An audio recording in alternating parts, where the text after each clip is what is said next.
Malgré qu'il soit devenu un des acteurs français les plus populaires, Gérard Jugnot n'a pas confiance en lui.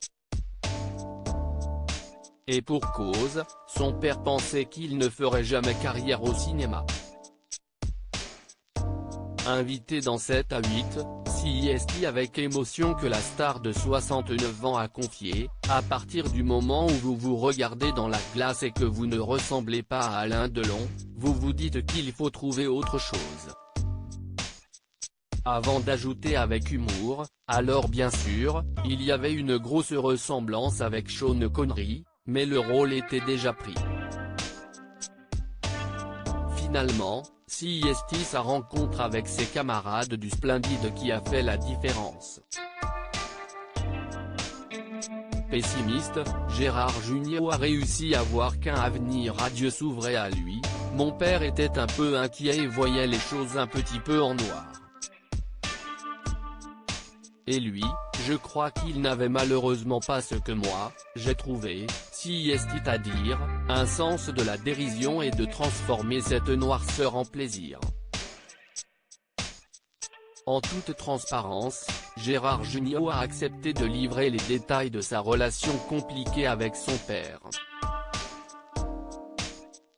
Il a ainsi expliqué, « Quand j'étais petit, mon père, c'était un dieu, c'était un type formidable.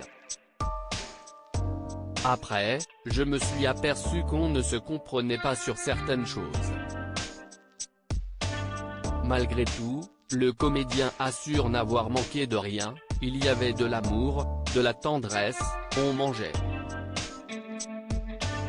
Ils m'ont appris la gourmandise et le cholestérol et j'aurais préféré qu'ils me fassent découvrir Buster Keaton et Mozart.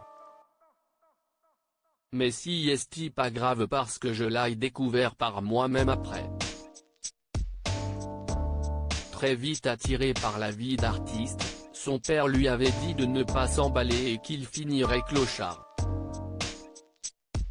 Le sourire aux lèvres, il a ajouté, « Oui son grand mot, t'emballe pas. » Mais j'ai décidé de m'emballer. C'est ça qui a sans doute joué dans mon côté pessimiste et protection. À sa mort, j'ai découvert des dossiers avec des coupures de presse au cours de sa carrière, le comédien a fait de nombreux clins d'œil à son père. Notamment dans Meilleur espoir féminin, qui raconte l'histoire d'une adolescente qui veut faire du cinéma contre la vie de son père, ou encore dans Le Petit Pierre qui évoquait le parcours d'un enfant qui se bat contre ses parents pour devenir chanteur.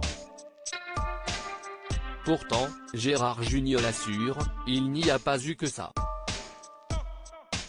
Je les ai faits aussi pour leur montrer que je pouvais vivre de ce métier et d'avoir du succès, c'était important pour eux. Finalement, le père du comédien a été fier de lui. Il ne l'a pas formulé, mais je pense qu'il était content. À sa mort, j'ai découvert des dossiers avec des coupures de presse, des critiques. Il enregistrait même des passages chez Drucker ou dans des trucs. Bien sûr, c'est touchant et c'est émouvant quoi, a expliqué Gérard Jugnot. Pour conclure, il a ajouté avec tendresse, il est parti, il avait 82 ans, je crois et il voyait que j'étais pas à la rue, que son inquiétude de me voir clochard avait disparu.